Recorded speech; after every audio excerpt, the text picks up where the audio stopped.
नमस्कार, Haribhoomi news bulletin में आपका स्वागत है। आज की वीडियो में हम सबसे पहले बात करते हैं दिल्ली के मुख्यमंत्री अरविंद केजरीवाल की। दिल्ली में विधानसभा चुनाव नजदीक आते ही मोदी सरकार अरविंद केजरीवाल को जेल भेजने की तैयारी कर रही है। जी हां, आपको बता दें कि दिल्ली में अब तक 7 बार चुनाव हुए हैं। सबसे ज्यादा कांग्रेस ने 4 बार, आम आदमी पार्टी ने 2 बार और भाजपा ने 1 बार सरकार बनाई है।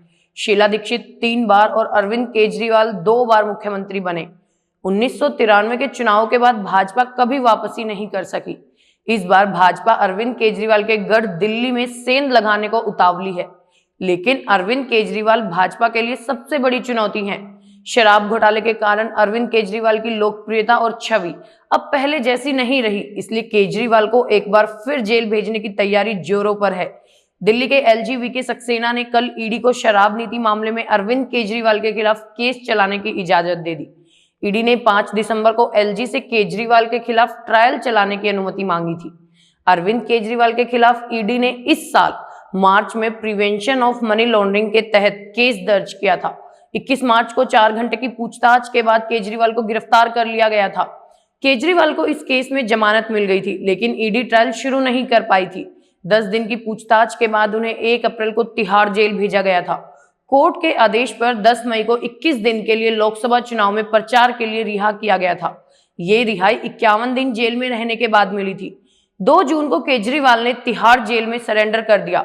इसके बाद सुप्रीम कोर्ट से 13 सितंबर को उन्हें जमानत मिल गई थी। उन्होंने 156 दिन जेल में बिताए। अब एक बार फिर केजरीवाल को जेल भेजने की तैयारी की जा रही है। अब बात करते हैं एक और बिग न्यूज की। रूस के कजान में कल 9/11 जैसे हमले को अंजाम दिया गया। ड्रोन से 3 बहुमंजिली इमारतों को निशाना बनाया गया। इन हमलों की वजह से इमारतों को भारी नुकसान हुआ। धमाकों के कारण लोगों में दहशत का माहौल है। रूसी रक्षा मंत्रालय ने तुरंत बयान जारी कर यूक्रेन को इन हमलों के लिए जिम्मेदार ठहराया। कजान शहर की बहुमंजिली इमारतों में ड्रोन टकराने के वीडियो सोशल मीडिया पर वायरल हो रहे हैं। तस्वीरों में देखा जा सकता है कि अलग अलग दिशाओं में आए ड्रोन में इमारतों से टकराने के बाद धमाके हो रहे हैं। इन धमाकों की वजह से कई इमारतों में आग लग गई। प्रशासन ने आसपास की इमारतों को तुरंत खाली कराकर लोगों को सुरक्षित जगहों तक पहुंचाया। रूसी रक्षा मंत्रालय ने कहा है कि ड्रोन अटैक यूक्रेन की तरफ से किया गया। रूस के एयर डिफेंस सिस्टम ने एक ड्रोन को कजान के ऊपर ही नष्ट कर दिया। इस हमले के बाद इलाके में और हमलों की आशंका को देखते हुए अलर्ट जारी किया गया है। इलाके में सुरक्षा व्यवस्था कड़ी कर दी गई है। मिसाइल डिफेंस सिस्टम को अलर्ट पर रखा गया है। इस हमले के बाद दोनों देशों में एक बार फिर भारी तनाव देखने को मिल रहा है। अगली खबर प्रधानमंत्री नरेंद्र मोदी से जुड़ी हुई है। नरेंद्र मोदी शनिवार को 2 दिवसीय कुवैत दौरे पर पहुंचे। यह 43 वर्षों में किसी भारतीय प्रधानमंत्री की पहली कुवैत यात्रा है। इससे पहले 1981 में इंदिरा गांधी ने कुवैत का दौरा किया था। इस बार मोदी कुवैत के अमीर शेख मशाल अल अहमद अल सबह के निमंत्रण पर पहुंचे हैं। भारत और कुवैत के बीच इस यात्रा से न केवल पुराने रिश्तों को मजबूत किया जाएगा, बल्कि नए सहयोग के रास्ते भी खोले जाएंगे। पीएम मोदी कुवैत में भारतीय प्रवासी समुदाय के साथ संवाद करेंगे। हल्ला मोदी नामक ये आयोजन कुवैत के अल अब्दुल्ला स्पोर्ट्स कॉम्प्लेक्स में होगा। यहाँ लाखों भारतीय प्रवासी प्रधानमंत्री के साथ जुड़ने को लेकर उत्साहित है।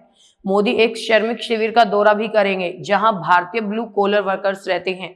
ये संवाद प्रवासियों के लिए एक बड़ा सम्मान है और उनकी समस्या को हल करने की दिशा में एक कदम माना जा रहा है। अब बात कर लेते हैं बड़बोले बयानों के लिए मशहूर अमेरिका राष्ट्रपति डोनाल्ड ट्रंप की। डोनाल्ड ट्रंप ने यूरोपीय संघ को कड़ी चेतावनी दी है। उन्होंने कहा कि अगर यूरोपीय संघ अमेरिका के साथ भारी व्यापार घाटे को कम नहीं करता है तो उसे गंभीर परिणाम भुगतने होंगे। ट्रंप ने यूरोप से मांग की है कि वो अपनी तेल और गैस की जरूरतें अमेरिका से पूरी करे।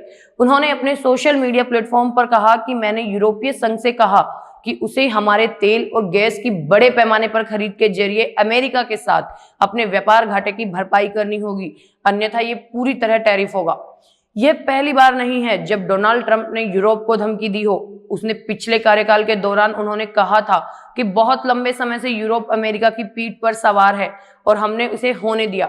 उस समय उन्होंने नाटो को अमेरिका से मिल रही अतिरिक्त फंडिंग रोकने और यूरोप से अधिक योगदान की मांग की थी। अगली खबर आंध्र प्रदेश से आ रही है। आंध्र प्रदेश के प्रकाशम जिले के मुंडलामुरू और तल्लूर मंडल में शनिवार को भूकंप के हल्के झटके महसूस किए गए। रिक्टर पैमाने पर भूकंप की तीव्रता 3.1 मापी गई है। भूकंप की जानकारी मिलते ही जिले के कई हिस्सों में दहशत फैल गई। भूकंप के झटके कई गांवों में महसूस किए गए, जिससे लोग अपने घरों और कार्यस्थलों से बाहर आ गए।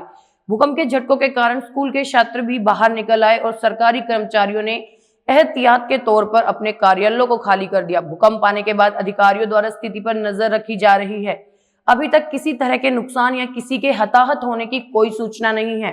फिलहाल लोगों को सतर्क रहने और सुरक्षा प्रोटोकॉल का पालन करने की सलाह दी गई है। इससे पहले 4 दिसंबर को तेलंगाना और मुलुगु जिले में रिक्टर पैमाने पर 5.3 तीव्रता का भूकंप आया था। अब अंत में बात करते हैं ठंड और कोहरे के साथ प्रदूषण के ट्रिपल अटैक की। पहाड़ों में हो रही बर्फबारी के चलते दिल्ली में कड़ाके की ठंड पड़ रही है। तापमान गिरने के साथ ही कोहरा छा रहा है। राजधानी में ठंड और कोहरे के साथ प्रदूषण का ट्रिपल अटैक देखने को मिल रहा है। पहाड़ों पर हुई बर्फबारी के कारण मैदानी इलाकों में आ रही ठंडी हवाओं ने दिल्ली एनसीआर में ठंड को बढ़ा दिया है। मौसम विभाग ने 2 दिन के लिए घने कोहरे का येलो अलर्ट जारी कर दिया है।